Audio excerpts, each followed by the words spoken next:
sometimes the smallest act of kindness can open the biggest doors. A hungry young man fixing a broken car never imagined it would change his life forever. The cracked pavement echoed under Marcus Johnson's worn-out sneakers as he walked through his neighborhood. It was late evening, and the sun had dipped low, leaving behind a bruised sky of purple and orange. Houses stood like tired soldiers, their wooden frames peeling, roofs sagging under years of neglect. This was home, not glamorous, not kind, but it was all Marcus knew. Marcus was 22, lean, tall, with deep brown skin and sharp, determined eyes. His clothes were simple, his jeans faded from countless washes, his t-shirt clinging to his frame after another long day at the college library. He carried a heavy backpack stuffed with borrowed books, engineering manuals, notes, and diagrams of engines. At home, life was not easy. His father, Robert, worked odd jobs whenever he could find them, unloading trucks, painting walls, or fixing fences. His mother, Linda, stayed home, keeping the family together with patience and prayer. His younger sister, Diana, only 19, had dreams of her own. But she often gave up small wishes so Marcus could continue his education. Tonight, like most nights, Marcus's stomach was empty. He had skipped lunch to save money for a textbook. Hunger was no stranger to him. It was a constant companion, whispering doubts, testing his will. Yet, in the darkest hours, Marcus clung to one vision. One day, he would become an engineer. Not just any engineer. He wanted to build cars, powerful machines that combined beauty with strength. As a child, he had watched his uncle repair rusty motorcycles. Marcus would sit for hours, eyes wide with curiosity, absorbing every detail. Now, as a student of mechanical engineering, he carried that same passion. But passion alone could not feed a family, and reality often weighed heavy. Still, Marcus believed in something greater, that life could change in an instant. And destiny sometimes arrived disguised as a test. The next afternoon, Marcus left campus with his head buried in thoughts. He had been working at the gas station the night before, then studying until dawn, and exhaustion clung to him. His steps carried him through the wealthier part of the city, wide streets, polished sidewalks, and mansions hidden behind iron gates. It was a world that seemed distant, almost untouchable. Then he noticed it. A sleek, black Mercedes G-Wagon stood parked, awkwardly near the entrance of a mansion. Its hood was open, and smoke curled faintly into the warm air. Standing beside it was a woman who radiated authority even in her frustration. She was tall, elegant, her golden hair tied neatly, her crisp blouse spotless despite the heat. A phone was pressed to her ear, her voice sharp, commanding. Marcus slowed his steps, recognizing her instantly. Olivia Carter. Everyone in Atlanta knew her name. She was the kind of woman newspapers called powerful, a millionaire, investor, and business icon. Her face appeared in magazines, her success story quoted in speeches. People said she built her empire from nothing, though rumors also whispered about her ruthless style. But at that moment, she didn't look untouchable. She looked stuck. The G-Wagons who'd remained stubbornly open, the engine silent. Olivia ended her call with visible irritation. Marcus felt a tug in his heart, should he help. He hesitated. He was just a poor student in faded clothes.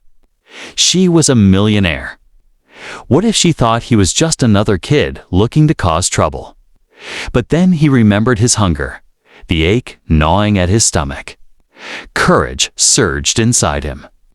He walked toward her, his steps careful but steady. "Excuse me, ma'am," Marcus said politely. "Do you need help with your car?" Olivia turned sharply, her blue eyes scanning him in a single glance. A frown tugged at her lips. "No, thank you. I've already called a mechanic. He'll be here soon." Marcus gave a small smile. "If you don't mind, I could take a look." I study mechanical engineering. Cars are my thing. Maybe I can fix it before the mechanic arrives." Her expression shifted, suspicion flickering in her eyes. "And what will you charge me?" Marcus paused, his honesty slipping out before he could think twice. "I don't want money. If I fix it, maybe you could give me something to eat. I haven't eaten since morning." For a long moment, silence stretched between them. Olivia studied his face. She saw no arrogance, no trickery, only hunger and determination. Something inside her softened, though her voice remained firm. "All right, young man," she said. "Go ahead. If you fix it, I'll give you food."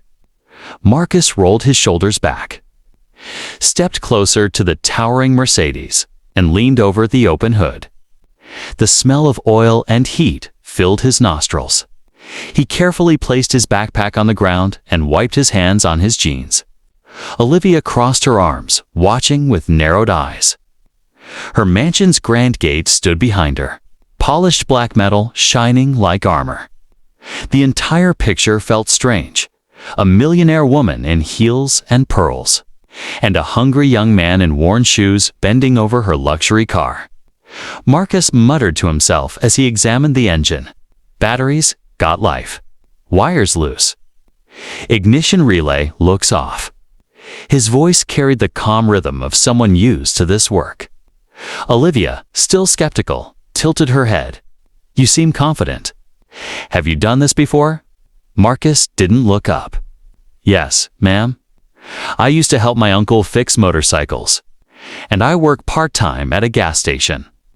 Engines don't scare me. Hunger does." That last line slipped out, raw and unpolished. For a second, Olivia's lips pressed together, as though she had heard something too honest for comfort. After a few minutes, Marcus looked up at her. His face glistened with sweat, but his eyes were steady. "I'll need about 15 minutes. If you don't mind waiting, I think I can get it running." Olivia arched a brow. "You do realize this car cost more than most houses on your street?" Marcus gave a small, respectful smile. "Yes, ma'am. But a machine is still a machine. And sometimes even the strongest machines need a little attention." Olivia studied him again, searching for arrogance, but found none. Just determination, quiet, persistent, almost irritating in its honesty. Finally, she nodded. "Fine, 15 minutes. Impress me." Marcus bent over the engine again, his fingers moving with surprising skill. He adjusted bolts, tightened cables, and tapped lightly against the ignition relay. Every motion was deliberate, every decision precise. For him, this wasn't just about a car, it was about dignity. About proving to himself that hunger hadn't broken him. The sun was dipping lower, painting golden streaks across the mansion's driveway. Marcus worked in silence, sweat dripping from his forehead, his mind laser-focused on the task. Finally, he stepped back. "All right. Try it now, ma'am." Olivia raised a doubtful eyebrow but slipped into the driver's seat. She turned the key. For a second, the engine coughed, hesitated, then roared back to life with a powerful growl. Olivia blinked in surprise. Her eyes darted to Marcus through the windshield. Slowly, she stepped out, the sound of the running engine filling the air. "You did it," she said softly. Marcus wiped his hands on his jeans, giving a modest nod. "Just needed a little adjustment. Nothing big." Olivia smirked faintly. "Nothing big. I've had professional mechanics struggle with this. And you, a student with no tools, fixed it in 15 minutes. Marcus shrugged. "Sometimes it's not about tools. It's about paying attention." Olivia's sharp blue eyes lingered on him. She saw no pride in his words, only humility. Something about that struck her. Most people around her world of wealth spoke with arrogance, always boasting, always demanding. But this boy had asked only for food. "Come with me," she said suddenly. Marcus frowned, hesitating. Ma'am? You earned more than a thank you on the street. You'll eat inside. Her tone left no room for refusal. Marcus picked up his backpack and followed her through the mansion's gates. For the first time in his life, he stepped into a world of marble floors, chandeliers, and art that probably cost more than his entire neighborhood. His stomach growled quietly, reminding him why he was there. The grand dining room sparkled with polished silverware and tall windows draped with velvet curtains. Marcus felt small in the room, his sneakers squeaking faintly against the marble floor. A servant appeared, carrying a plate of roasted chicken, mashed potatoes, and warm bread. The aroma made Marcus's mouth water instantly. Olivia gestured to the chair across from her. Sit. Marcus hesitated, then obeyed, murmuring, "Thank you, ma'am." He bowed his head slightly before taking his first bite. The food was soft, rich, and warm, nothing like the cheap meals he usually ate when money allowed.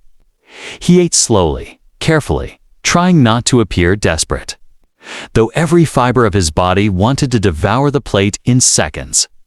Olivia leaned back, studying him like a puzzle. "What's your name?" "Marcus Johnson," he replied, swallowing carefully. "And you said you're a student?" "Yes, ma'am." "Second year." "Mechanical engineering." "I want to design and build cars one day." Her eyebrow lifted slightly. "Ambitious." "Do you know how many people fail at that dream?" Marcus met her gaze for the first time, his voice steady. "I know, but I can't afford to think about failure. It's not an option for me." The room fell quiet. Olivia's eyes softened just a fraction. She sipped her glass of water, then spoke again. "Do you work?" "Yes, at a gas station. It pays my fees, but it's not enough. Some days, I skip meals to save for books." Something flickered across Olivia's expression, perhaps memory, perhaps recognition.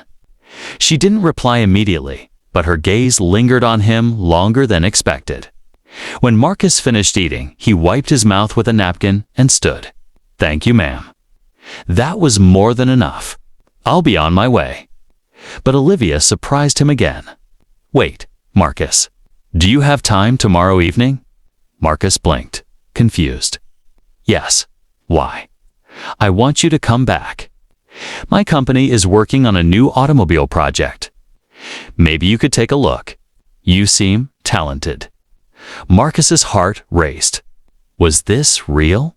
A millionaire inviting him to her company. His voice cracked slightly as he answered, "Yes, ma'am. Course. I'll be here." Olivia gave a faint smile. "Good. Don't be late." As Marcus walked out of the mansion into the cooling night air, his heart pounded with something new, not just hunger, not just survival, but hope. He looked back once at the mansion, glowing under the streetlights, and whispered to himself, "Maybe this is the beginning." The next day, Marcus arrived outside Olivia Carter's company headquarters. The building itself was a monument of glass and steel, its towering structure reflecting the Atlanta skyline. For a young man who grew up in a neighborhood of cracked sidewalks and peeling paint, it looked like a palace. Marcus adjusted his backpack nervously as he stepped through the revolving doors. Inside, everything gleamed: polished floors, gold-accented elevators, reception desks staffed by sharply dressed assistants. He felt out of place, like a single raindrop in a sea of diamonds. But Olivia was waiting. She stood in the lobby, her posture commanding as always, her eyes sharp. When she spotted Marcus, her lips curved into a faint smile. "You came," she said. Marcus nodded quickly. "I wouldn't miss it, ma'am." "Good. Follow me." She led him through the corridors, past offices filled with employees tapping on computers, until they reached a large room filled with machinery, sketches pinned on boards, and engineers crowded around a half-assembled prototype. "This is my automobile division," Olivia said, her voice steady. "We're designing a new luxury engine system, but there's a problem." One of the engineers, A tall man with neatly combed hair and an expensive watch turned toward Olivia. His eyes narrowed at Marcus. "Who's this?" "This," Olivia replied calmly, "is someone I trust to give me an honest opinion." The man frowned. His name tag read Daniel Wright, Chief Engineer. His voice carried irritation. "With respect, Ms. Carter, we've been working on this design for weeks." Bringing a college student into this. Olivia raised a hand, silencing him. "Let him look. I want fresh eyes." Marcus swallowed hard. He could feel the judgment radiating from the room, but he stepped forward anyway. He leaned over the engine schematics pinned to the table. His eyes scanned the lines, measurements, and equations.